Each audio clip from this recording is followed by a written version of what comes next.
안녕하세요, 여러분. 안녕하세요. 안녕하세요. 많이 들어오셨나요, 지금?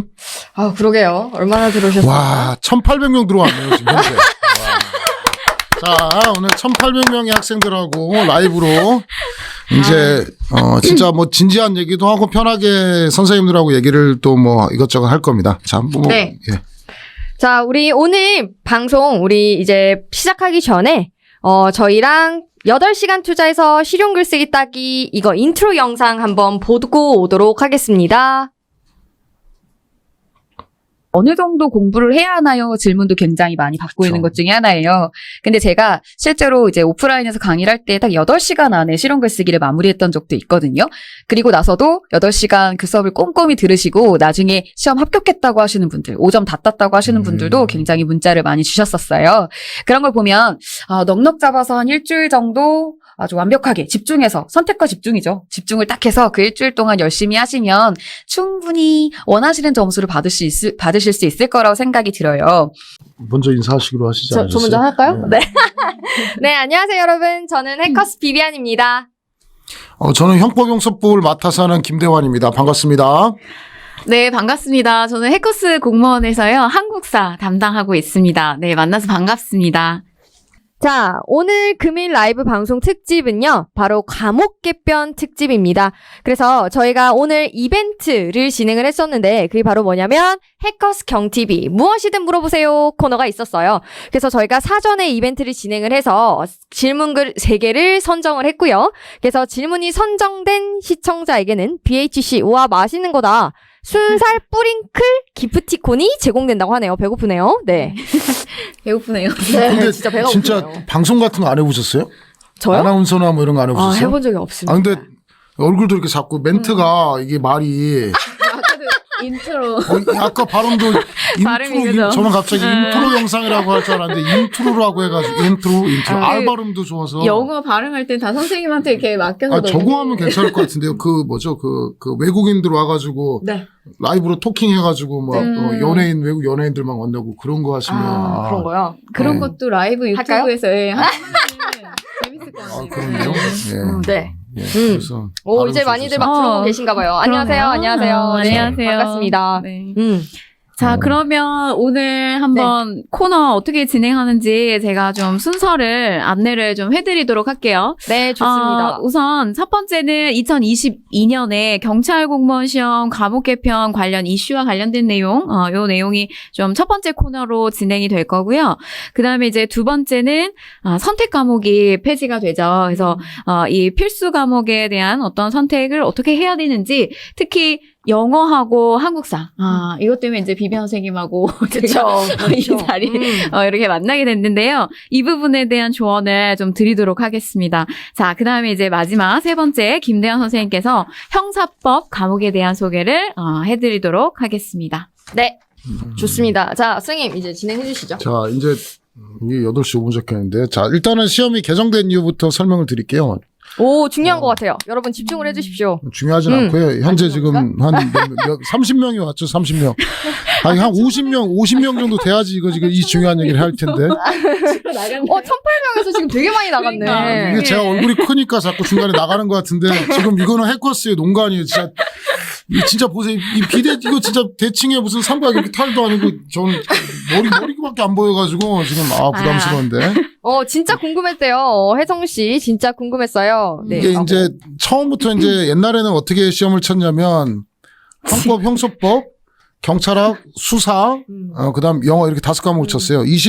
20문제씩 해가지고 100점으로 쳤다가 수사가 빠지고 그 당시 이제 뭐 한국사를 알아야 된다라고 해서 이제 한국사가 들어왔어요. 그래서 형법, 형소, 경찰학, 영어, 한국사 이렇게 5과목에 대해서 20점씩 치다가 우리 명박이 MB 형님이 그 당시에 이제 고등학생들도 시험을 쳐야 되는데 법 과목을 준비한 사람들하고 형평성이 안 맞다. 그러면 고졸인 학생들하고 대졸 학생들 간의 차별 주기 때문에 고졸 애들에 대한 문제가 생긴다. 이런 이슈가 있어가지고, 사회과학, 그러니까 형법하고 형수법을, 그러니까 국사와 한국사를 필수 과목 놓고, 그 다음에 나머지 이제 형법, 형수, 경찰학, 사회과학, 수학, 이런 과목을 이제 선택 과목으로 뒀죠. 그래서 현재 제도 자체는 그렇게 뒀는데, 처음엔 좋은 취지로 네. 그렇게 하는 처음에 거죠. 좋은 취지였는데 고등학생. 하여튼 그 당시는 조금 논란이 있었는데 저는 그 당시 반대했거든요. 과연 그렇다면 고등학교 졸업자가 몇 명이 붙을까? 그리고 경찰을 실무를 한다면 형법용서법을 안 하고 과연 붙을 수 있을까? 뭐 이런 여러 가지 뭐 고민이 많았는데 뭐 또 명박 형님이 또 하신다고 하니까 또 바로 저 봤거든요. 저 가서 옛날에 경찰위원회 가가지고 아는 교수님이 계셔서 전화해서 반대해달라고 해서 경찰위원회 부결시켰어요, 실제로. 일본 부결을 시켰는데 경찰청 차장님 앉아 계시고 다시 재의결해라. 안 그러면 예산 지원 안 한다 하니까 그냥 두 번째 하면서 바뀌어버렸어요. 그래서 감옥 개편이 됐고 근데 몇 년 해보니까 지금 문제점이 생기죠. 문제점이 생긴 게 뭐냐면 형법용서법을 좀 경찰을 하는데 모른다? 이게 좀 문제가 생긴다라는 그렇죠. 측면이 있죠. 그래서 그렇죠. 지금 감옥 개편은 2020년 1차부터 지금은 감옥 개편된 게 될 수밖에 없었던 거고 이제 바뀌었어요. 바뀌었고 대신 어떤 부담은 좀 줄어드냐면 영어 국사에 대한 부담은 조금 지금 국사가 말이 국사지 국사 아닌 게 없거든요. 정말로 국사의 범위가 굉장히 넓고 그렇죠, 맞아요. 영어 어렵죠. 근데 그런 게 이제 좀 바뀌고 형법, 형사법 합친 형사법, 경찰학, 헌법 이런 식으로 제도가 바뀌었고요. 하여튼 이런 거고요. 이제 거기 뭐 얘기로 담기기에는 뭐 개편 이유가 경찰 간의 인권 의식과 기본적인 법 지식에 대한 검증 강화하기 위함이다. 뭐 이 뭐 포괄적인 얘기에 헌법이 들어온 게 뭐 인권 보장 이런 얘기인데 어쨌든 뒤지게 열심히 하라는 얘기밖에 없습니다. 뭐 그런 얘기고. 네, 여러분 뒤지게 열심히 해야 한다고 합니다. 네. 자, 주요 개편 내용부터 일단은 그런 취지에서 바뀐 거고요. 이제 법과목 위주로 2020년 1차부터 바뀌니까 개편 내용은 일단은 선택 과목이 폐지됩니다. 선택 과목 폐지된다는 얘기는 수학, 과학, 사회 뭐 이런 거 다 빠졌다는 얘기예요. 국어 같은 거 다 빠지기 때문에 형법, 형소법, 합친 걸 형사법, 그다음에 경찰학하고 이거 잘못 생각하면 경찰학만 있는 줄 알아요. 경찰학하고 경찰 행정법이 있어요. 이거 두 개 합쳐서 경찰학이라고 부르는 거예요. 지금은 경찰학이라는 과목도 있고 경찰 행정법이라는 과목이 따로 있어요, 실제로. 근데 이게 두 가지가 합쳐진 게 경찰학이기 때문에 형법, 형소법 합쳐진 거 형사법, 경찰학, 그다음 헌법 이 세 과목 바뀌는 거고요. 지금하고 또 비교를 해보면 지금 현재는 이번 시험 문제 애들 필기 합격선을 보니까 공통한 문제가 선택 과목 한 2개 정도 비율이 되는 것 같아요. 이게 더 높다. 이게 조금 조정 점수에 따라 다르긴 다른데 공통 과목 한 과목하고 선택 과목 2과목하고 거의 매치가 되더라고요. 근데 이제 그런 게 없이 이제는 옛날처럼 돌아가서 헌법 하나, 형사법 하나, 경찰학 하나 똑같은 동일한 점수로 배점이 되는 게 아주 큰 변화에 해당합니다. 네. 그렇습니다. 결국 이제 선생님이 원하신 대로 처음에 반대하시고 원하신 대로 이제 뭐 되긴 됐고 뭐 제 밥벌이가 이제 뭐 이제 계속 아니 이제 영어랑 한국사는 이렇게 절대평가나 검정제로 가게 돼가지고 사실 한국사 너무 입지가 약해져가지고 사실 되게 슬프거든요. 제가 주장한다고 바뀌는 건 아니고 오해하지 마시고 선생님도 거기 가가지고 강력하게. 네, 그렇다고 하네요. 23년도 전이경 폐지되잖아요. 네, 라이브로 보니까 너무 반갑대요. 미정쌤 라이브로 보니까 너무 반갑다고. 아 그래요? 대한쌤 네, 자꾸 뒤로 반갑습니다. 뒤로 갈 수밖에 없어요. 와 해커스 비주얼 선생님들이 한 자리에 모이다니. 저 와. 비주얼 선생님들은 와. 저희가 포함되나요? 왜 조용하죠? 네.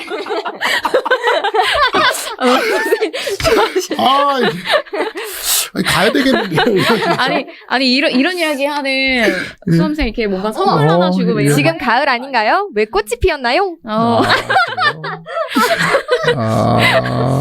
개편되면 토익이라는 이야기가 이제 토익될 가능성이 높은가요? 뭐 이런 얘기도 있네. 이제 그런 질문이 뭐 토익이 될지 토플이 될지 탭스가 될지 뭐 집텔프가 될지 뭐 이런 얘기 이제 세부적으로 아마 할 거고 아마 제 생각엔 집텔프 쪽으로 많이 몰리지 않을까 뭐 이런 생각을 하는데 그거 말고 이제 또 말씀을 주시죠. 또. 네. 그래서 이제 제가 기존의 학생들한테 되게 많이 받은 질문이고, 그리고 이제 경찰을 준비하는 학생들이 뭐 저한테 상담 신청을 할 때 되게 많이 하는 질문이 뭐냐면, 이제 2022년이 되면 선택 과목 폐지가 이제 이루어져서 이제 영어가 이제 없어지고 그거 대신에 이제 GTLP라든지 이런 대치 과목으로 바뀐다라고 하는데, 이제 저는 초시생인데 이제 개편이 되고 나서 할까요? 라는 질문, 아니면은 지금 바로 할까요? 라는 질문이랑, 또 저는 이미 N수생인데 기존에 하고 있는 공부를 계속 할까요? 아니면 지금 잠시 쉬었다가 개편이 되고 나면 다시 들어올까요? 라는 질문을 되게 많이 받습니다.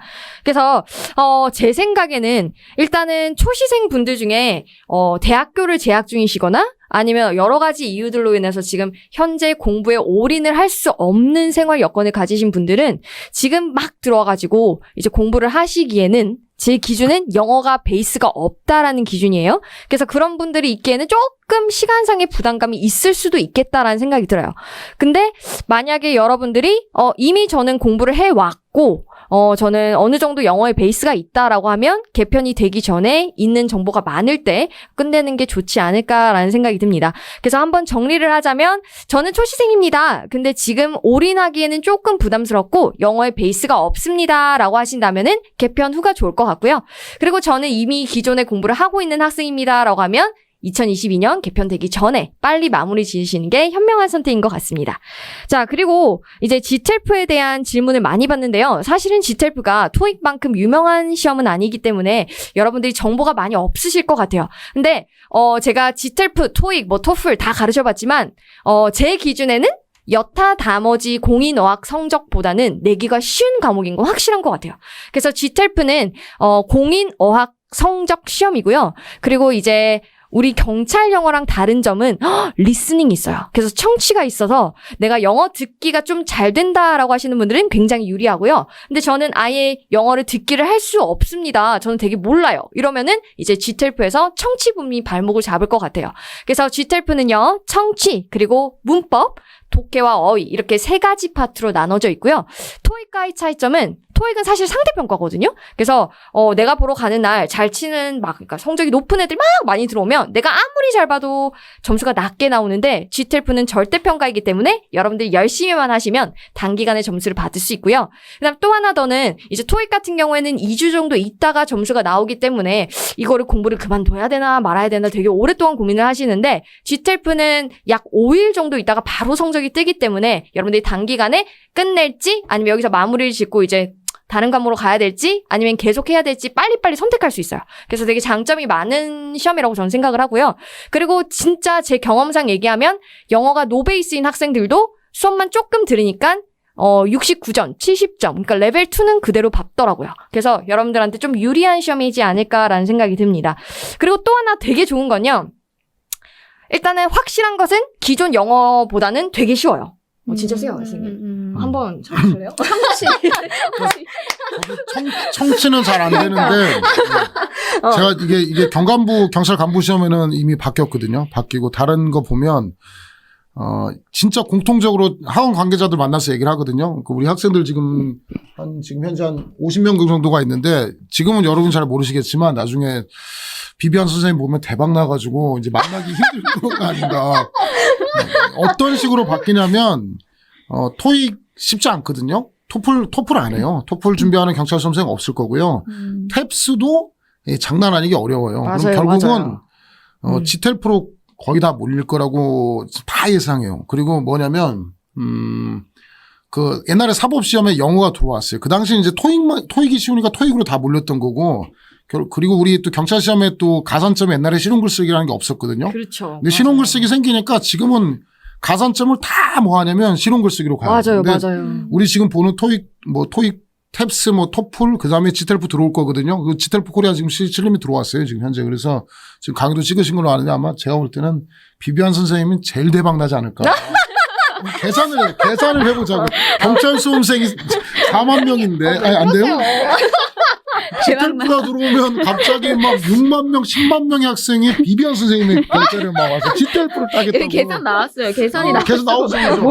그러니까 진짜로 가산점인데도 그렇게 실용글쓰기가 대박이 났었거든요. 제가 예전에 실용글쓰기 들어올 때 알아요. 제가 아는데 이번 GTELF 들어와요.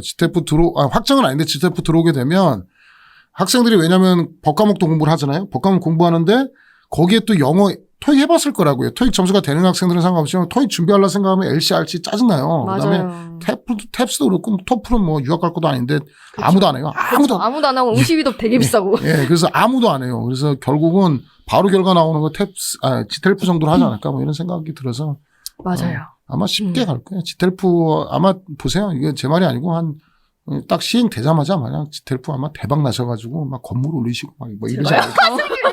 비비안 쌤은 되게 잘 보여야 돼요. 잘 보여야 진짜 잘 되겠는데. 보여요. 되게 부담을. 네, 아무튼 어머. 비비안 쌤 지테프 듣고 지테프 레벨 70점 나왔어요. 와. 축하드립니다. 아, 그거 보세요. 진짜 빨리 끝낼 수 있어요. 그리고 되게 좋은 게 경찰 영어는 좀 꾸준하게 공부를 해야 되는데 지테프는 솔직히 스킬만으로도 풀 수 있어가지고 좀 야매로 점수가 빨리 나와요. 그래서 좀 좋은 것 같고, 그리고 또 우리 해커스에서 그 지테프 코리아랑 협약을 해가지고 기출 문제 중에 가장 많은 그 양을 이미 출간을 했고 거기에 대한 영상도 있고 하니까 여러분들이 아마 미리미리 가산점 따실 때도 할 수 있을 것 같고 개편 이해도 공부를 하는데 좀 도움이 되지 않을까 싶고요. 그리고 GTF랑 지금 기존의 경찰 영어랑 공통적인 부분이 뭐냐면 문법 부분에서 상당히 비슷한 게 많아요. 그래서 기존에 하셨던 분들도 GTF를 넘어갈 때 무리 없이 넘어갈 거라고 생각이 듭니다. 네, 그래서 한번 이쯤 해서 한번 우리가 GTF 맛보기 문제를 한번 풀어보는 건 어떨까 싶은데 여러분 자신 있으시죠? 한번 풀어볼까요? 자, 문제를 띄워주시기 바랍니다. 자, 문제 하나 부탁드립니다. 부탁드려요. 뭐 이런 거 해야 돼요? 아재처럼 망해서 뭐 이런 거 해야 돼요? 근데 되게 재밌는데요, 오늘? 우리 학생들 되게 재밌는데. 문제 푸세요, 빨리. 자, 여러분 풀어보십시오. 실제 기출 문제입니다. 자, 풀어보십시오. 여러분. 빨리. 짜증나. 자, 정답은 무엇일까요? 오, 네. 지금 막 정답이 막 올라오고 있는데, 전원 다 맞추는 이런 기적이. 그렇죠. 정답은 C죠. 일단 여러분, 여기 빈칸을 보면, 일단 요 지금 문장이 두 개예요. 그쵸? flight까지 마침표 하나 끊겨 있고, 그 다음에 morning까지 하나 끊겨 있는데, 지금 빈칸이 있는 것만 보면 돼요. 리타 이 문장은 아예 안 봐도 돼요. 그럼 이건 여러분, if가 나와 있으니까, 이건 100% 무슨 문제예요? 그쵸? 가정법 문제죠. 그죠? 가정법 뭐만 보면 돼요? 단서만 보면 되는데, 지금 앞에 had not missed, had pp가 나왔으니까 이거는 가정법, 과거 완료니까 뒤에는 would, should, could, might, have pp가 나왔겠죠? 그럼 바로 정답이죠. C번이죠. 그죠?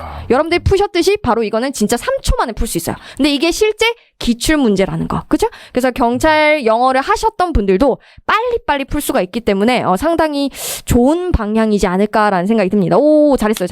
그래서 여러분 너무 막 잘 맞추고 있어가지고 매우 뚜렷한 뿌듯한데 경찰 영화 이렇게 나왔으면 그치 맞아. 이렇게 나와서 얼마나 좋을까. 아쉽죠. 어떡하겠어. 그러면 훨씬 더 나은 거네요. 영어를 지금 영어 부담감을 하루에 뭐 2시간, 4시간씩 공부하든. 그렇죠. 그래서 가지고 꽈랑 받고 막 이런 학생들도 많거든요. 45, 40인데 그러면 진짜로 이거로 바뀌면 영어에 대한 부담감은 덜고. 맞아요. 제가 그래서 뭐라고 얘기하냐면요. 저도 영어를 잘 못했거든요. 그래서 저는 그래서 사법시험을 일본어로 쳤는데. 일본어를 보셨구나. 일본어 선택이 있었어요. 근데 영어 잘하는 능력하고 이게 법과목 잘하는 능력이 달라요. 그래서 대학이 좋은 대학 안 가더라도 탭스나 뭐 지텔프나 이런 부분을 본인이 커버만 한다면 저는 단순하게 순경 정도가 아니라 뭐 경감부도 이제 객관식으로 바뀌거든요. 그래서 경감부도 칠 수 있을 것이다. 그러니까 이제까지는 영어 못하는 학생들의 입장에서는 계속 주눅 들고서 나 영어 못해 했는데 이제 제도가 바뀌면 훨씬 더 수월하지 않을까 뭐 생각하니까 법제도로 바뀐 건 잘 된 것 같아요. 전반적으로 볼 때. 좋은 소식이네요. 비비안 쌤한테도 좋은 소식. 비비안 쌤 대박 나요. 진짜 건물 올라가는 거. 건물 셀수 있고. 학생들도 영어 부담을 줄여주고. 네, 맞아요. 좋네요. 좋습니다. 그럼 이제 한국사가 어떻게 바뀌는지 한번 알아보도록 할까요? 이제 한국사 좀 이야기를 좀 해보도록 할게요. 한국사 역시 뭐 영어 부담감 뭐 굉장히 크지만 사실 한국사도 만만치 않아요. 이 경찰 한국사 부담감 굉장히 많이 가지시는 분들 많은데요. 우선 이제 초시생하고 N수생이 지금 이 개편되는 체제에 맞춰서 공부를 어떻게 접근을 해야 되느냐. 이제 이 부분에 대해서 좀 궁금해 하시는 분들이 있는데, 사실 지금 아직 2년이 남았잖아요. 그래서 조금 시간이 아직은 많이 남아있어요. 그래서 여러분들이 지금 이제 공부를 하시는 분들 같은 경우는 지금 현 체제 유지하셔가지고 경찰 한국사 공부를 하셔야죠. 무조건. 그쵸. 근데 이제 사실 처음 시험을 보느냐 아니면 이게 뭐 N수생이냐 이런 게 중요하진 않은 것 같아요. 뭐냐면 이제 영어랑 특히 한국사 같은 이런 필수 과목에 지금 현 체제에서 해당되는 요 과목에서 여러분들의 지금 학습의 상태가 어느 정도 되어 있느냐. 이게 사실은 더 중요하다고 생각을 해요. 그래서 본인이 만약에 영어랑 한국사 이게 조금 출발부터가 자신감이 있는 학생들이 있어요. 그래서 그런 학생들 같은 경우 예를 들면 한국사 능력검정 시험도 한번 이렇게 응시를 해봤고, 그 다음에 점수도 조금 어느 정도 나와 있고, 그 다음에 또 영어에서도 뭐 수능이라든지 이런 거에 조금 자신감이 있는 학생들 같은 경우는 6개월 정도면 합격을 사실은 할 수가 있잖아요. 이 경찰 같은 경우가. 그래서 6개월에서 1년 정도의 시간이 2022년도에 적용까지 이렇게 봤을 때 자기가 만약에 자신감이 있다라고 하면 그 정도의 기간을 남겨두고도 현 체제를 유지해서 응시를 조금 하셨으면 좋겠고, 근데 만약에 이게 지금 만약에 기초가 전혀 안 돼 있어요. 특히 영어라든지 한국사 전혀 지금 그 한국어에 대한 것도 개념이 조금 한자적인 부분도 부족한 친구들이 있어요. 제가 한국사 그쵸. 가르칠 때 보면은. 많아요. 그러면 이제 그런 친구들 같은 경우는 적어도 최소한 1년의 시간 이상은 확보를 하셔야 맞아요. 되잖아요. 수험 맞아요. 기간을. 그러면 이제 2022년까지 그 적용, 처음에 이제 시험이 그 개편되는 게 적용되는 그 시점을 두고 1년 정도 이상이 확보가 안 된다. 자기의 맞아, 수험 맞아. 기간이. 그러면 이제 그 개편되는 체제에 맞춰서 맞습니다. 공부를 하시는 쪽으로 가야 되겠죠. 근데 뭐 맞습니다. 지금 현 체제를 유지하면 영어랑 한국사 점수 나올 수가 없어요. 그쵸. 그래서 이제 그런 것들 좀 맞춰서 공부를 하셨으면 좋겠고, 그 다음에 이제 개편되는 그 우리가 이제 한능검 체제로 간다, 한국사 능력 검정 시험으로 간다, 이제 이렇게 이야기가 되고 있는데, 이 한능검 같은 경우는 난이도는 일단 여러분 경찰 한국사 공부하시다가 이거를 지금 시험을 접해 보시면요, 역시 영어 지금 얘기하신 것처럼 난이도는 쉬워요. 굉장히 그래요? 쉬워요. 어느 정도예요? 지금 한국사 애들 수준이야. 어려워가지고 그쵸. 난리예요. 너무. 맞아. 그 혹시 그 절대평가 그 수능 한국사 보셨나요 혹시? 아니, 저는 안 해요. 그 세대가 그래요? 아니어가지고. 그 난이도 저랑 또 세대가 더 다르시. 저는 지금 서로 세대가 그쵸. 다르는데 아니, 이렇게 세대고 한 번쯤 이렇게 접해보셨을 네. 거라고 생각했는데 아니요 전혀. 아, 전혀요. 네. 그럼 예를 들면은 일단 경찰 한국사 같은 경우는 선택지 자체가 되게 길어요. 그래서 선택지에 들어가는 그 사지선도 안에 들어가 있는 게 제가 지금 뭐 소방도 하고 있고 그다음에 구급 쪽도 한국사 하고 있는데 사실은 그 선택지가 가장 긴 게 경찰 한국사가 가장 길어요. 그래서 텍스트가 길죠. 네, 텍스트가 길어요. 그래서 짜증나죠. 소방 쪽의 한국사를 이렇게 보다가 경찰 한국사를 보면은 아마 이제 이 소방 쪽이 굉장히 놀랄 거예요.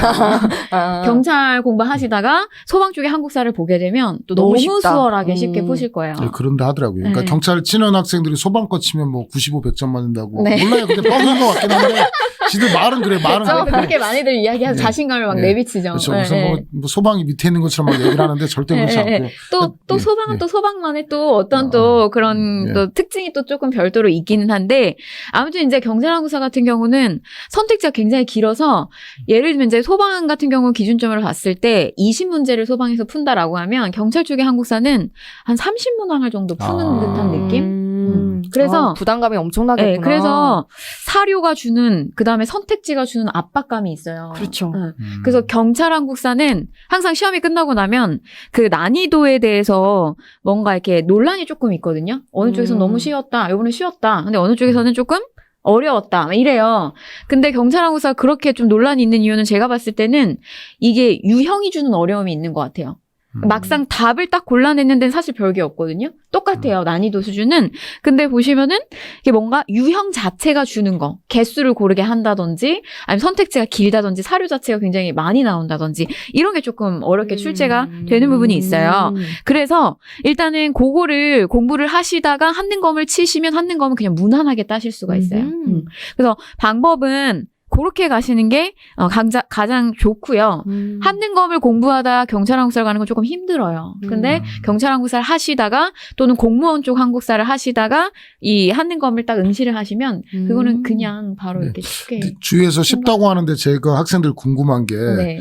2019년 1차나 2차 이번에 그 경찰 시험 몇 점 정도 맞으면 이게 등식이 성립하는지는 잘 모르겠는데 네. 한능검 1급을 딸 수 있는지 이런 거 되게 궁금해요. 예, 학생들이. 아, 그쵸. 한 근데 70 맞으면 1급 딸 수 있는지 그쵸? 이번 시험 60 맞으면 1급 딸 수 있는지 그거 되게 궁금해 하거든요.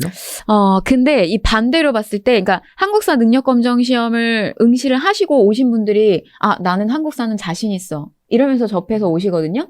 근데 보면은 한국사에서 1급을 맞았는데 이쪽에 처음 와가지고 경찰 한국사에서 30점을 맞았고 이래요. 띠로리, 네. 띠로리. 차이가 많이 나요. 그러니까 경찰 시험을 보던 지금 기존의 학생들이 네. 한국사를 준비했던 학생들이 한 19년도 2차에서 한 70점 맞았다. 그럼 바로 딸 것 같아요. 그럼 한는 바로 검- 따요. 바로 딸 수 같아요? 있습니다. 그 정도 식이요? 바로 딸 수 있어요. 그래서 한능검으로 이게 개편이 된다라고 하는 부분에 포커스를 그렇게 사실 강하게 맞출 필요는 없어요. 그러니까 지금부터 그냥 이 경찰 한국사 기존 체제 한국사 공부를 하시다가 이 바뀌는 체제에 맞추셔서 사실은 한능검 응시하셔도 됩니다. 그래서 이렇게 가시면 될 것 같고요. 특징은 일단 한능검 같은 경우는 문항수가 조금 많아요. 지금 우리는 몇 경찰은 문제인데요? 20문항인데 한능검 같은 경우는 50문항이에요. 너무 많다. 짜증나네. 엄청 50문항. 많은데, 네, 생각보다. 50문항이고, 그 다음에 이제 선택지 같은 경우도, 요거는 선택지가 조금 달라질 거예요. 우리, 이게 이제 한능검 같은 경우도 개편이 돼요. 또 또요? 개편이 됩니다. 네. 그래서, 개편 너무 많이 내는데. 내년에 5월 달부터는요, 지금 현체제와 조금 달라져요. 그래서 지금 같은 경우는 초급, 중급, 고급으로 응시를 할 수 있게 되는데, 내년 같은 경우는 기본하고 심화체제로 바뀌게 돼요. 그래도 이제 아마 이게 경찰 쪽에 기준점을 마련해서 요 자격 제한을 건다면 그래도 한 중급 정도에 이렇게 마치지 않을까. 보통 그렇게 마칠 가능성이 높습니다. 그래서 중급에 이렇게 마치게 될 거고요. 그러면은 한번 볼게요. 한번 요게 문제가 이제 어떤 것들이 출제가 되느냐 네. 조금 한번 문제를 보도록 하겠습니다. 맞추고 싶다. 맞춰보세요. 싫어요. 맞춰보세요. 진짜 엄청 오래돼가지고. 자, 이건요, 이 한능검이 가지고 있는 특징이 있는 문항을 제가 가지고 왔어요. 조금 색깔이 달라요. 불의 사용은 응. 그만날? 뭐야? 요래.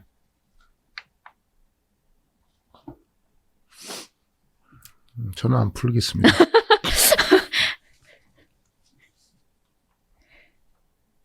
네, 보겠습니다. 그럼 볼게요. 가에 들어갈 세시풍속으로 옳은 것은 했는데, 제가 사실 이제 이 문제를 가지고 온 이유는, 저 한능검은 먹는 게 많이 나요? 네. 이거 한능검은요, 여러분, 제가 이제 요 문제를 가지고 온 이유는요, 지금 우리가 추석이 얼마 안 지나갔잖아요. 그 추석 때 혹시 뭐 드시는지 아실까요? 추석 때 뭘 먹을까요, 우리가? 성편. 그쵸. 네, 성편 먹죠? 네. 이런 게 나와요. 한능검은. 설날에는 뭐 먹죠? 귀엽다. 설날에 뭐 먹죠, 우리는? 설날에? 떡국, 그쵸, 떡국. 떡국. 예. 이런 거 나와요. 귀엽다. 그죠? 귀여워. 그래서 사실 이 한능검은요, 이거는 이제 국사편찬위원회에서 이거를 응시 한국사에 대한 이 시험을 안내하는 그 목적 자체가 우리나라 이제 국사에 대한 교육이 너무 떨어졌다. 그리고 또 그래서 한국인이라면 누구나 알아야 되는 기본적인 한국사에 대한 소양. 이런 것들을 기준점으로 맞춰져 있어요. 그래서 특히 이런. 쉽네요. 예. 쉽고 현실하고 관련된 그쵸, 것들이 그쵸. 좀 나오는구나. 그래서 특히 이런 세시풍속 같은 경우는 단골로 꼭 한 문제씩 출제가 돼요. 아. 일정으로. 포커스가 다르구나. 네, 조금 다르죠, 이 색깔이. 경찰, 이 학생이 약간 하나 교양 질문이 같다. 경찰 한국사 왜 어려운가요? 경찰 한국 왜 어려운가요? 있는데 이게 어려운 이유는 그 학생이 질문을 하더라고요. 떨어뜨려야 되니까. 그쵸. 다 잘하니까. 그쵸. 점점 어려워지죠. 말도 못하게 형법이요. 지금 형소법 아니고 형법 난이도는 진짜 거의 옛날에 제 사법시험 2002년도 3년도 정도 수준까지 올라갔어요. 진짜 이제 학생들 이게 시간이 대단하구나. 있으면 제가 또 설명을 드릴 텐데 일단 말씀드릴 텐데 어쨌든 이게 이게 차이가 좀 있네요. 보니까 이유가 있네요. 네. 이거 골고루 답이 나오시는데 이 문제를 이런 문제가 출제되잖아요. 그러면은 이런 먹는 문제를 안 가르쳐줘도 기가 막히게 잘 맞추는 분들이 있어요. 그냥 뭐 바로바로 이렇게 딱딱 맞추시는 분들이 있는데 이제 어떤 분들 같은 또 조금 어려워하시는데 지금 볼게요. 이거는 이제 불의 사용을 금한 날 세시풍속과 관련된 내용인데 요때 이제 차가워진 음식을 먹는다. 전날 만들어놨다가 이거를 따뜻하게 데우지 않고 불을 쓰지 않는 날. 그래서 요거는 정답은 그냥 한자를 사실 알면 한국사가 솔직히 조금 쉽게 다가갈 수 있거든요. 사실은. 근데 저기는 이제 찰 한자예요. 그래서 요거는 한식. 그래서 이때 우리가 이제 벌초하고 불 쓰지 않고 요런 날 사실 이게 우리나라의 4대 명절 중에 하나입니다. 근데 요런 그래요? 것들을 공부하면서 배워 나가는 어려운데요? 거예요. 좀 재밌다. 조금 이제, 재밌다. 네, 뭐 어렵기도 하지만 조금 재미있게. 예. 근데 요거 지금 배점이 이렇게 있잖아요. 이게 1점이잖아요. 그래서 요런 문제는 몇 번만 풀다 보면 기출문제로 충분히 가능해요. 이게 배점이 또 다 다르구나. 그래서 나오는 게 나와요. 나오는 게 나옵니다. 그래서 요거는 정답은 3번. 문제은행식으로 내나요? 그쵸. 문제은행식으로 나와요. 예. 그래서 나오는 선택지가 똑같은 게 반복해서 거의 계속 나와요. 괜찮다, 하기에. 그러면 확실히 부담감은 완전히 줄겠네요. 네, 완전히 줄게 돼요. 근데 약간 똑똑해지는 느낌인 것 같아요. 예. 그쵸. 실제 생활에 조금 어, 가까워지게. 그- 어디 가서 아는 척하기 좋아하고. 오늘 하나 써먹어야지. 찰 한자 아냐 너 해가지고 물어봐서 모르기만 해봐. 딱 찍어가지고 무식하다고 가지고 엄청 이거 내가 사진 찍어가지고 찰 한자도 모른다. 그렇죠. 그래서 예, 알겠습니다. 네, 좋습니다. 자, 그러면 이제 선생님 형사법에 대해서 이제 한번 얘기를 해주십시오. 자, 이제 제가 할 때 되니까 이제 학생들이 또 나가기 시작하네요. 또 49명. 안 되겠는데. 안 되겠는데. 이제 진짜 중요한 얘기를 이제 설명을 드릴게요. 일단은, 헌법 선생님도 안 오시고 경찰학 선생님도 안 오셔가지고 일단은 세 과목으로 바뀌니까 제가 다 말씀을 드리면 아까 제가 일단은 보시면 헌법부터 말씀을 드리면요. 헌법이 전범위가 아니에요. 헌법이 전범위가 아니고 헌법은 헌법 원리하고 기본권이에요. 그러니까 통치구조라고 해가지고 제가 이제 변호사니까 통치구조라고 해서 뭐 국회도 나오고 대통령도 나오고 뭐 이런 거 뭐 의원 내각제 뭐 이런 아주 지저분한 거 있잖아요. 그게 다 안 나온다는 얘기예요. 그러면 헌법 분량 자체는 그렇게 많은 분량은 아닐 거예요. 근데 헌법이 좀 어렵긴 어려운 과목. 원래 헌법이 제일 어려운 과목이에요. 맞아요. 근데 그 다음에 이제 경찰학부터 말씀드리면 아까 잠깐 설명드린 것처럼 경찰 행정학하고 경찰 행정법이에요. 그러니까 지금은 실은 한 과목이 경찰학이고 하나는 행정법인데 두 개를 합친 거예요. 두 개를 합쳐서 경찰학이라고 하기 때문에 경찰학 플러스 행정법 두 개 합친 거라고 생각하시면 되고요. 그다음 이제 형사법은 원래는 형사법이라고 얘기를 하면 형법이라는 과목하고 54명 보죠. 많이 오죠. 제가 얘기가 많이 들어오죠. 형법하고 형사소송법을 합쳐서 형사법이라고 하는데 분량이 되게 많아요. 분량이 되게 많아서 정리를 잘한 것 같은데 이번에 보니까 형법은 형법 총론하고 강론이 다 들어가고 형사소송법에서 실제로 경찰 업무에서 쓰는 게 우리 공판 파트라고 해서 공판 파트는 안 쓰거든요. 실제 뭐 몰라도 돼요. 몰라도 실제 가서 뭐 공상 일본주의가 뭔지 공상 변경인지 뭐 상소가 뭔지 아무 의미 없어요. 실제로 그건 의미 없는데 뭐하고 뭐에 한정되냐면 수사하고 증거에 한정돼요. 그러면 문항수를 한번 계산을 해봤어요. 지금 여기 제가 이제 소개해야 될 것이 난이도하고 문제 개수, 출제 범위는 일단 설명드렸고 문제 개수를 저도 이게 궁금해요. 그래서 경찰청의 루트를 통해서 여기저기 지금 문제 개수를 몇 문제냐. 지금 20문제씩 해서 오다가 결국 5과목 체제에서 3과목 체제로 바뀌는데 말만 3과목 체제지 헌법, 형사법은 형법과 형사법이고 손가락 이상한데 형법, 형사법인데 경찰하고 행정법 같은 경우 경찰하고 행정법이니까 결국은 한 5과목 정도 되는 분량이에요. 그러면 계산을 하면 형법은 총론 강론이 들어가니까 원래 지금 20문제 치죠. 형사소송법에서 수사하고 증거 파트 치면 수사가 한 8문제 되고 증거가 3문제 정도 돼요. 그럼 합치면 10문제, 11문제예요. 그럼 합치면 형사법이라고 해서 지금 순수한 형사법에서 지금 범위 아웃라인이 들어가는 게 형법하고 수사하고 증거면 10문제니까 한 30문제 정도 분량이 되거든요.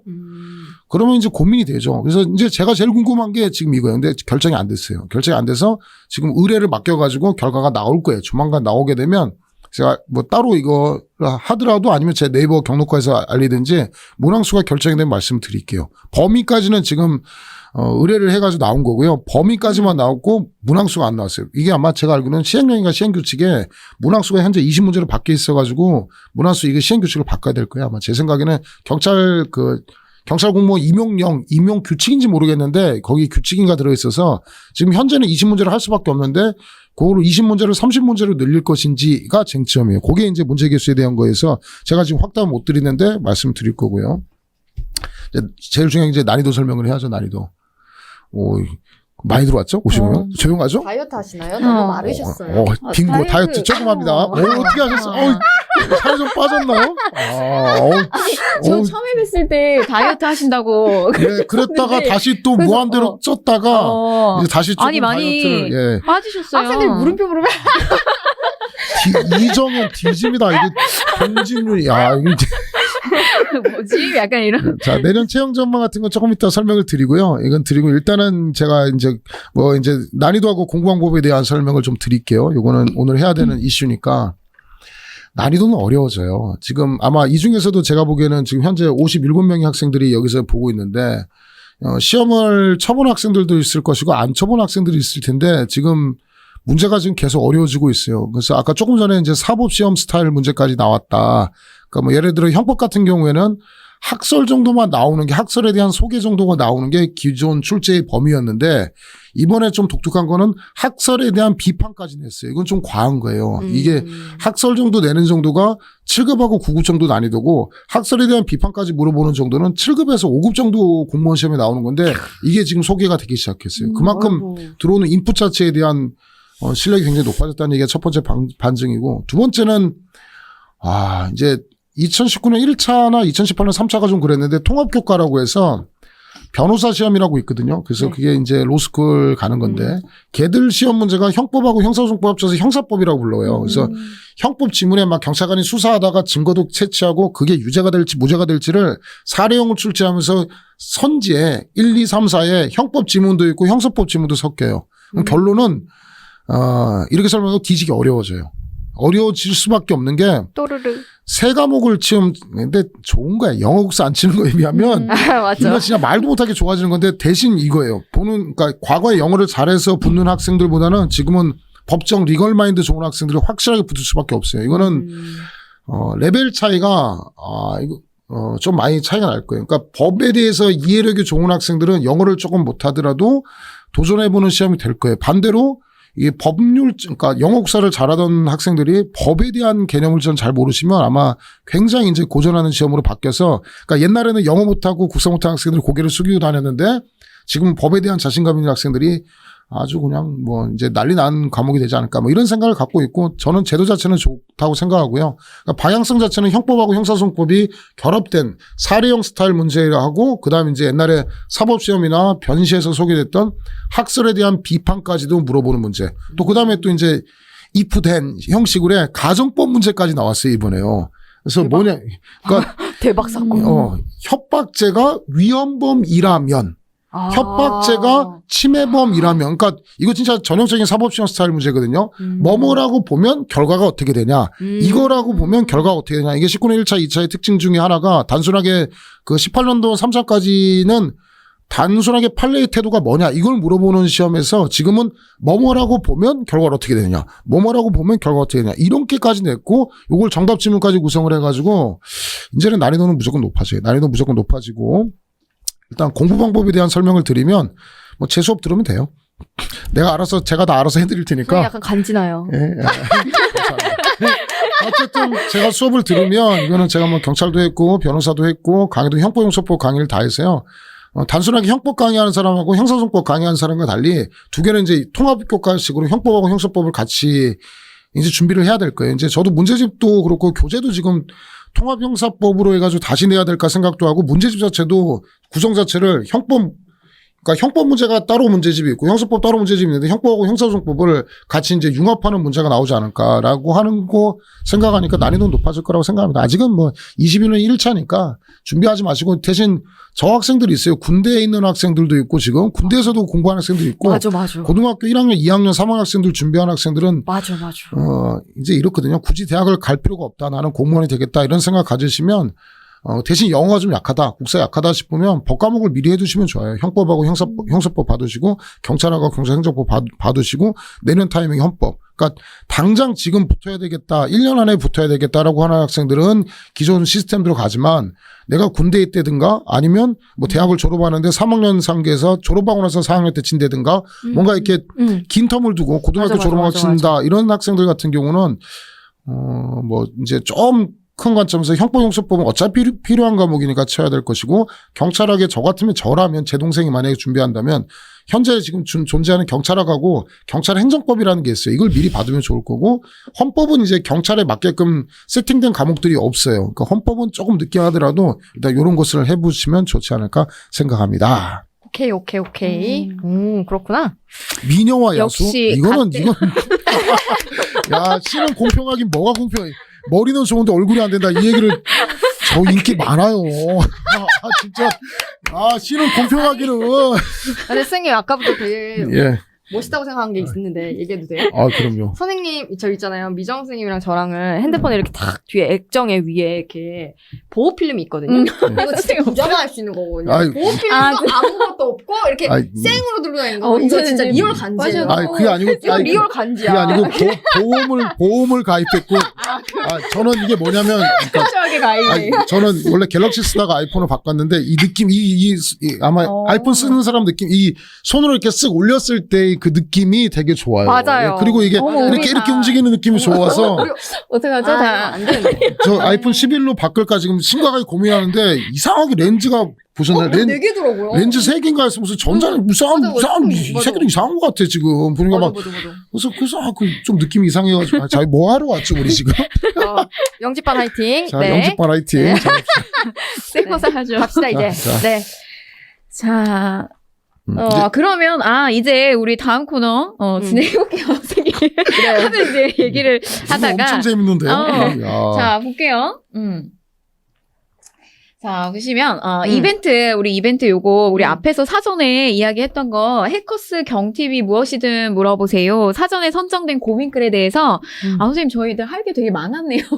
할 게 많았어요. 이 고민글 보고, 순살뿌링클 기프티콘 이거 제공 3명, 빨리 요거, 좋습니다. 선물 드려야 되겠어요. 아이고 맛있는데. 자, 첫 번째, 김대한 선생님 네, 제가 해야 하셔야 되는 되겠네요. 거죠. 네네. LUVLove 뭐예요? SJINSG님 뭐 네. 장수 수험생인데 같이 공부한 시가작 하나 친구들은 진작 다 합격했는데 요즘 슬럼프가 와서 시험을 포기할까 생각이 드는데 슬럼프가 왔을 때 원래대로 공부를 해야 될까요? 아니면 공부 방법을 바꿔서 해야 될까요?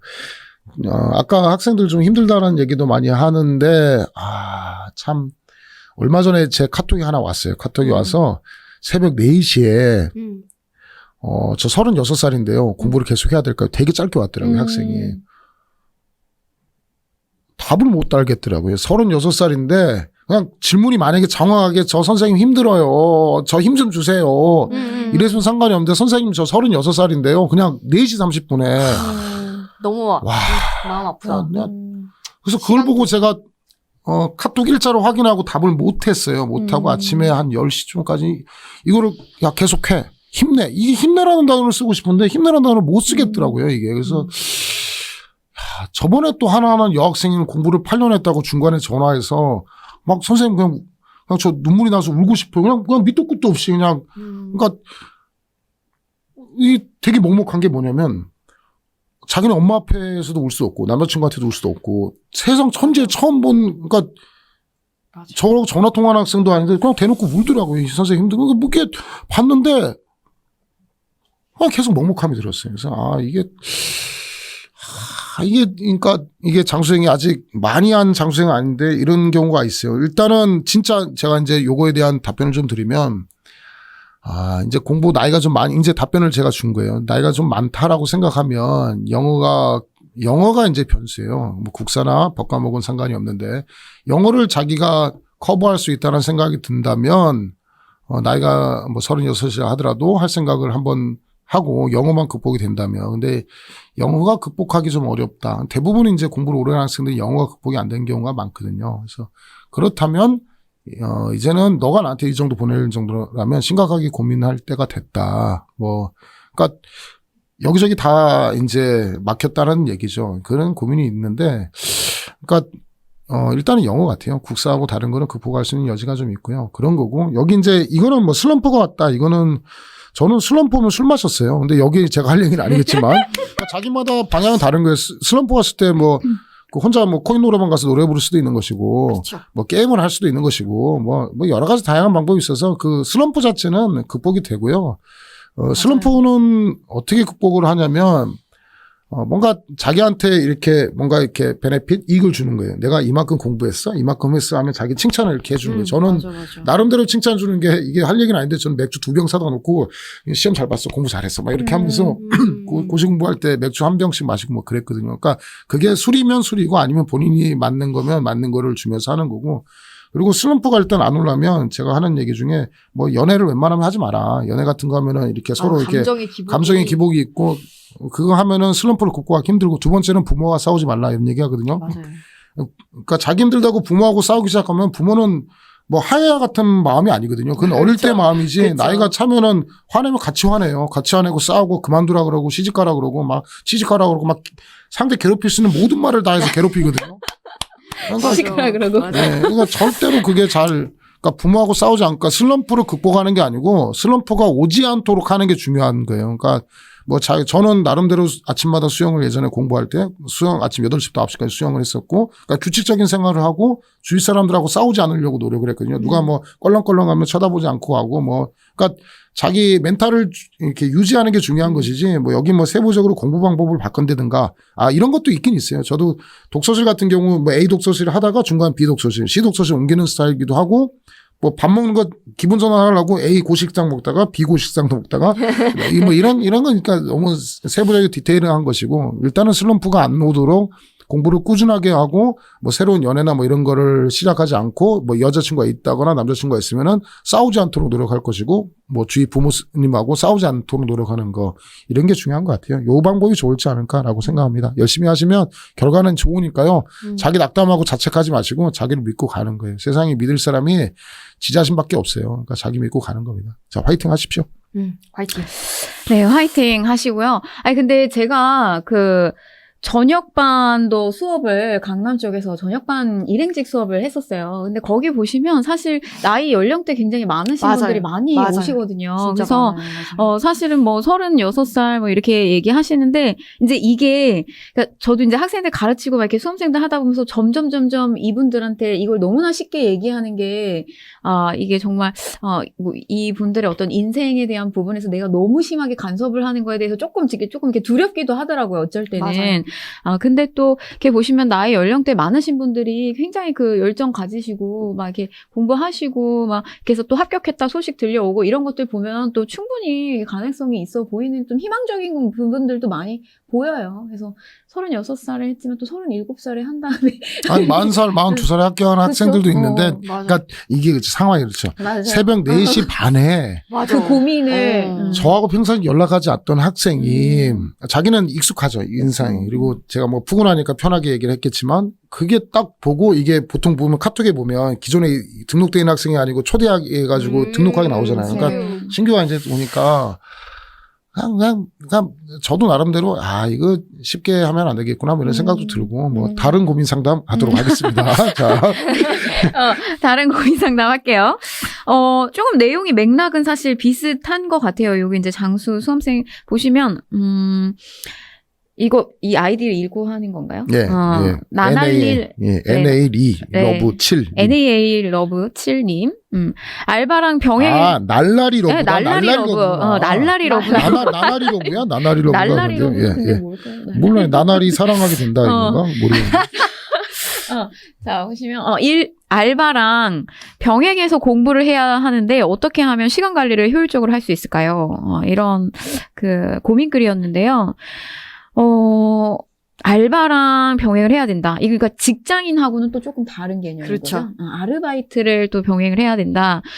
근데 이제 저 같은 경우는 이게 아르바이트를 만약에 불가피하게 꼭 해야 되는 상황이다. 어쩔 수 없이 부모님의 도움을 그러니까 받을 수가 없는 상황이다라고 하면 이제 아르바이트를 해야 되지만 사실은 별로 아르바이트를 추천하고 싶지는 않아요.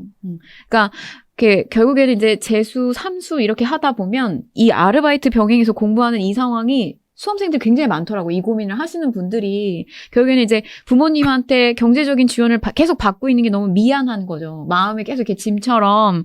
그래서 결국에는 보면은 이제 그래서 아르바이트를 병행하겠다. 그러니까 얼마 전에 만난 경찰 수험생 친구도 사실은 이런 이야기를 했어요. 근데 저는 이게 전자일 경우에는 그러니까 결국에는 어쩔 수 없을 경우에 내가 돈을 벌어야 된다라고 했을 때 경제활동을 해야 된다라고 했을 때는 절실함이라고 하는 것이 내가 수험 생활을 이끌고 갈 수 있게 되는 동력이 되잖아요. 근데 예를 들면 후자 같은 케이스에 만약에 이게 부모님한테 그냥 너무 죄스럽고 미안해서 어쩔 수 없어서 자꾸 본인이 아르바이트를 하는 식으로 가요. 지원을 충분히 받을 수 있는 상황임에도 불구하고 그렇게 이제 그 상황을 못 견디는 학생들이 있더라고요. 근데 수험 생활을 하다 보면은 사실 그런 부분 말고도 감정적으로 다치는 일이 많고 신경 쓰고 에너지를 낭비해야 되는 일들이 되게 많은데 사실 그 부분은 조금 그냥 부모님한테 지원을 조금 받고요. 확실하게 조금 받으시고 그 다음에 빠르게 합격을 해가지고 그걸 보답하시는 게 저는 나은 것 같아요. 그래서 후자 같은 경우는 그런 것들 같은 경우 그냥 아르바이트를 하지 않고 빠르게 조금 했으면 좋겠다라는 이야기를 드리고 싶고 그래서 아르바이트를 병행을 하시게 되면 시간을 절대적으로 공부에 대한 그 절대적 시간을 확보하셔야 되는데 당연히 부족하겠죠. 시간 자체가.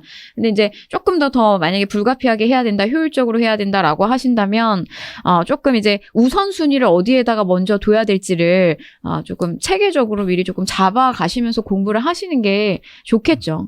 이 보면 여기 좋은 얘기를 썼는데 청년 구직활동 지원금이라고 해서 이게 국가에서 주는 돈이 있어요. 그러니까 그거를 신청하면 주거든요. 그러니까 그거 받으시고 맞아.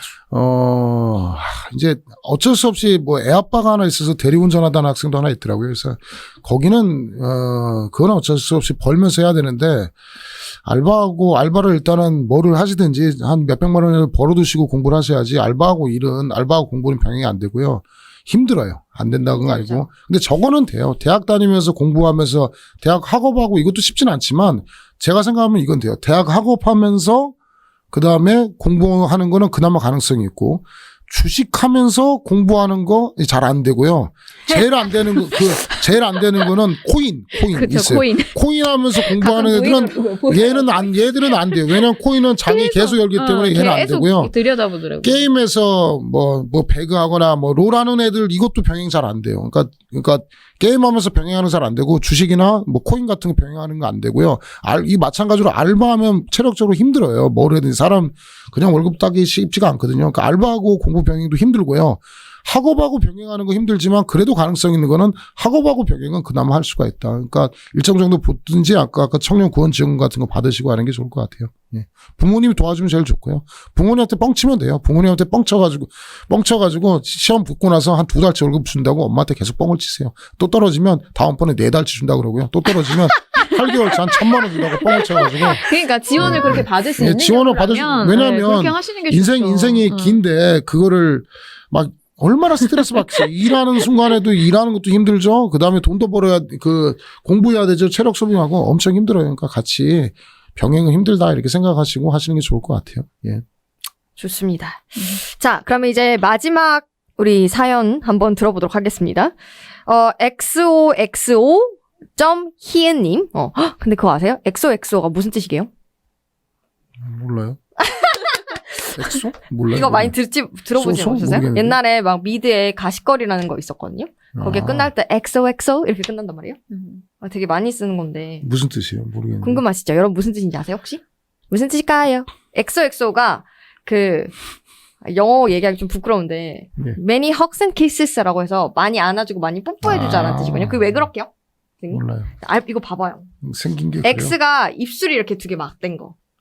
2개 뽀뽀한 거. 그다음에 O가 안아주는구나. 이렇게 서로 안아주는 거. 그 뜻이에요. 와. 재미없었나요? 좋은데요? 좋은데. 진짜로 좋은데요? 공부와 다이어트 병행 가능한가요? 이것도 만만치 않습니다. 힘들죠. 힘들죠. 힘들죠. 다이어트 포기하세요. 공부하고 나면 시험 붙고 가면 언제 예뻐지냐면요. 중앙경찰학교 가기 직전에 엄청나게 예뻐지고요. 그때 살 다 빠지고 체력 할때 빠지니까요. 공부하고 다이어트 병행이 안 됩니다. 고3이랑 똑같은 것 같아요. 네, 똑같아요. 진짜. 자, 그래서 우리 다시 엑소엑소 희은님. 늦은 나이에 공부를 시작해서 불안하고 조급한 마음이 많이 드는데 기억에 남는 늦깎이 수험생이 있으신지 궁금해요. 라고 질문을 올려주셨습니다. 아까 선생님들께서 계속 얘기하셨지만은 사실은 우리 시험에서 보면은 되게 많으세요. 사실은. 누가 봐도 나이가 좀 있으시다 하시는 분들이 있는데 제가 매번 느끼는 거지만 그분들은 사실 조금 어린 수험생들, 이제 막 대학교 졸업한 것 같다, 아니면은 이제 막 고등학교 졸업한 것 같다라고 보이는 수험생들보다 눈이 훨씬 더 초롱초롱하더라고요. 그렇죠. 훨씬 더 열심히 하시고 결석도 한 번 안 하시고. 맞아요. 그래서 훨씬 더 의지가 있는 것 같아서 저는 좀 더 긍정적으로 보이는 것 같고, 그다음 또 하나 더는 사실 저희 100세 시대잖아요. 그래서 늦은 나이에 시작하는 것도 저는 나쁘지 않다라고 보거든요. 40살에 하는 사람들도 있고요. 자기 적성 안 맞아서 나와서 하는 사람들도 많아요. 아니, 저는 맞아. 저녁에 7시 반에 그 수업을 들으러 오시는데, 그래서 7시 반에서 10시까지 이제 10시 반까지 수업을 듣고 가세요. 근데 오실 때 이제 복장이 그 직장인, 그래서 이제 정장 차려입고 오시고요. 와, 그 다음에 이제 열정이 백팩에, 그 다음에 이제 구두 신고 이렇게 해서 오세요. 진짜 피곤하실 텐데. 네, 정말. 그래서 이제 뭐 그런 반 같은 경우는 예를 들면 연말에 조금 회식 때 약간 결석률이 조금 높아요. 그렇죠.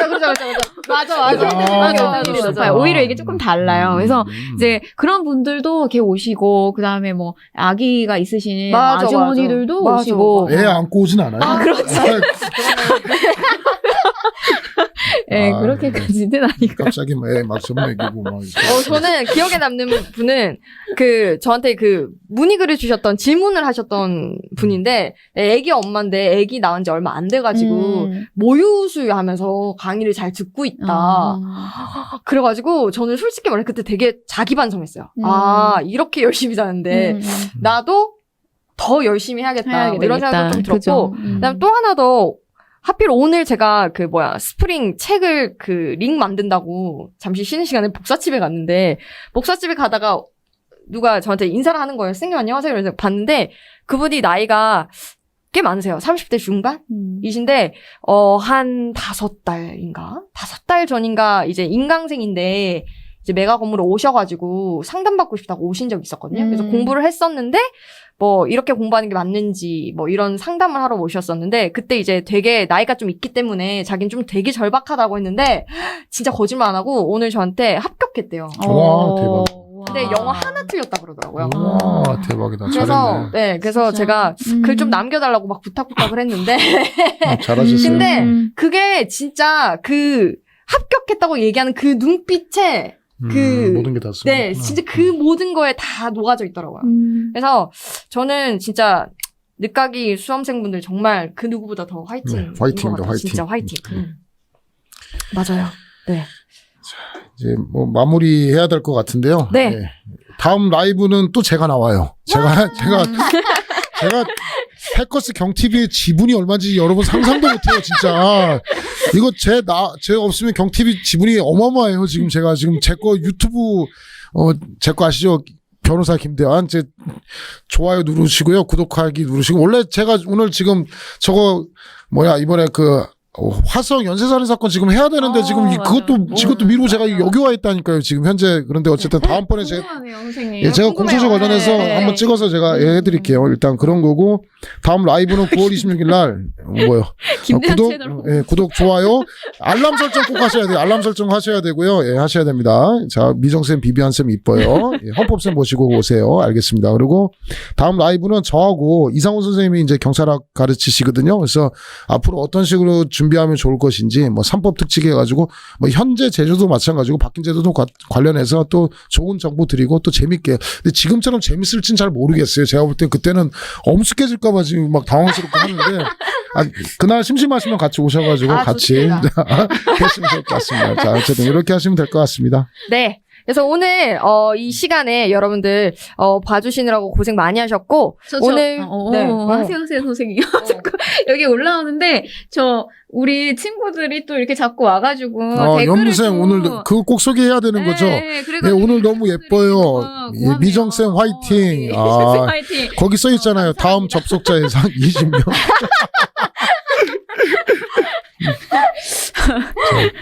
네.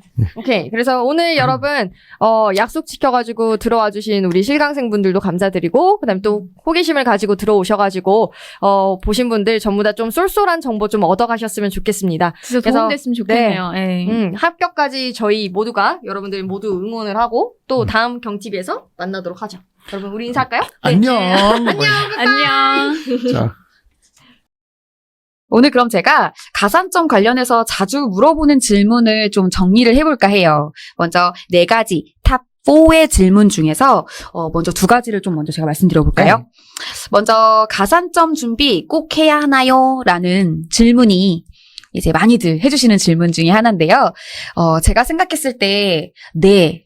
라고 정말 1초의 망설임도 없이 말씀드릴 것 같아요. 왜냐하면은, 여러분이 어떤 필기 시험이라든지 아니면 면접이나 체력 시험에서 압도적으로 좋은 점수를 받을 가능성이 있다. 100% 나는 그럴 수 있다라고 생각하신다면 가산점을 굳이 안 하셔도 되겠지만 사실 공부해보셔서 아시겠지만 막 1, 2점에 당락이 결정되기도 하잖아요. 이런 상황에서 5점은 굉장히 큰 부분이라고 할 수 있거든요. 가산점을 취득하는 게 또 실용글쓰기 같은 경우는 그렇게 많은 시간이 들어가지 않는 부분이어서 그렇죠. 한 번쯤 시간을 좀 들여서 공부하시는 게 좋지 않을까 저는 그렇게 생각을 합니다. 가산점 꼭 준비하세요.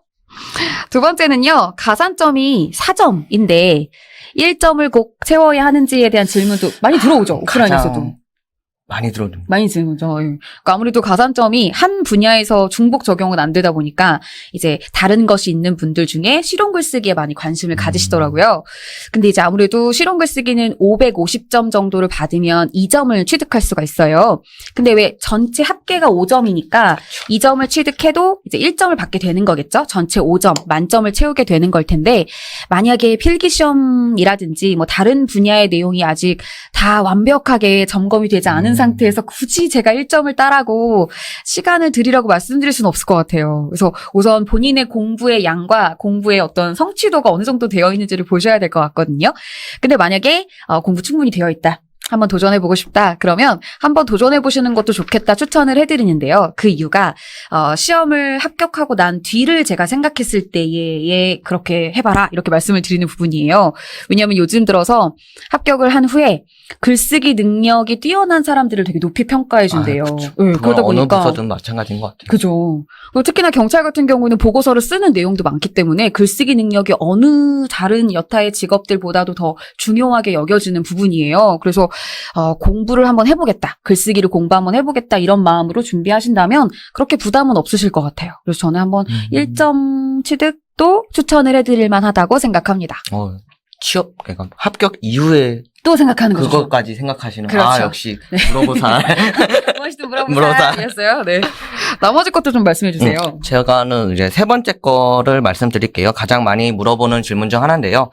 이제 저는 초시생입니다. 초시생인데 가산점은 도대체 언제 취득하면 좋을까요를 많이들 물어보세요. 궁금하네요, 진짜. 그러니까 공부를 시작하기 전에 취득을 해야 될까요? 아니면 공부를 하면서 취득을 해야 될까요?를 많이 물어보는데, 이제 저는 인터넷 수강생들은 잘 모르겠지만은 이제 같이 실강을 듣는 학생들을 보면은, 등록을 하기 전에, 그러니까 저는 공부하기 전에 5점을 반드시 취득하고 오겠습니다. 라고 하고 떠나세요. 안 와요? 안 하세요. 안녕. 안 와요? 경찰직에서 인정하는 가산점은 2점, 4점, 5점 이렇게 낮은 점수로도 5점을 만들 수 있기 때문에 충분히 경찰직 시험에 입문하면서 저녁이나 아니면 주말에 병행을 하면서 반드시 무조건 취득할 수 있습니다. 따라서 가산점은 5점이나 취득해야 돼? 그럼 이거 취득하고 공부를 해야겠다라고 했다가는 다른 경쟁자들이 이미 열심히 공부를 하고 있습니다. 따라서 저는 이제 많은 수강생들을 봤기 때문에 기본 이론 또는 심화 이론, 그러니까 영어 집중반이나 기본 이론 기간 때 반드시 저녁이나 주말에 시간을 조금만 투자하시면은 4점 또는 5점은 반드시 취득할 수 있으니까는 믿고 먼저 공부를 하고 가산점을 준비하셔도 저는 무방하다고 생각합니다. 좋을 것 같네요. 또요? 그리고 네 번째 질문은 그러면 이 많은 정보 처리를 따야 하나요? 국어를 따야 하나요? 무도를 따야 하나요? 노무사를 따야 하나요? 도대체 이제 가장 많이 물어보는 질문 중 하나는 어떤 가산점을 취득할까요? 를 많이 물어보시는 게 가장 많이 추천해드리는 거는 우선은 이제 정보 처리 분야에서는 워드 프로세스나 커말 이 둘 중에 하나가 있으시면 좋고요. 그 다음에 대형 면허, 그 다음에 실용글쓰기, 그 다음에 GTELF. 요렇게 4개가 가장 많이 추천해드리고 있습니다. 물론 그 이유는, 다른 분야의 가산점들은 접근성이 너무 높아요, 벽이. 그래요? 제가 갑자기 5점을 따고 싶다고, 선생님, 저는 정보통신기술사를 하고 싶습니다. 라고 했다가는 노량진이 아니라, 저기, 어디? 대학교를 가셔야 되기 그래요? 때문에, 그런 자격증은 이제 살아오면서 취득한 게 아니라면은 도전하시지 마시고, 누구나, 그러니까는 성인이면 아니면 고등학교, 그리고 아니면 20대 초반이라면 누구나 딸 수 있는 실용 글쓰기, 네. 그다음에 GTF, 그다음에 뭐 대형 면허 이렇게 해서 4점, 5점을 취득하신다고 저는 이제 말씀을 드리고 있습니다. 맞아요. 그리고 조금 더 덧붙이자면 그 실용 글쓰기 점수가 시험을 보고 나서 한 달 정도 있다가 나와요. 예, 그러니까 이제 시험 점수를 받고 나서 이제 원서 접수할 때 그 입력을 해야 되잖아요. 그런 걸 생각한다면 시간에 좀 여유를 두고 보시는 게 좋고요. 또 실용 글쓰기는 2달에 한 번씩, 그러니까 1년에 총 6번 정도 홀수 달에 시험이 치러지기 때문에 그거 생각하시면 이제 계획을 좀 짜실 수 있죠. 미리 초반부에는 필기 시험을 열심히 공부하고 중간 부분에 한 홀수 달 정도의 시험을 한번 볼까? 뭐 이렇게 생각하면 아마 어려움 없이 공부하실 수 있을 겁니다.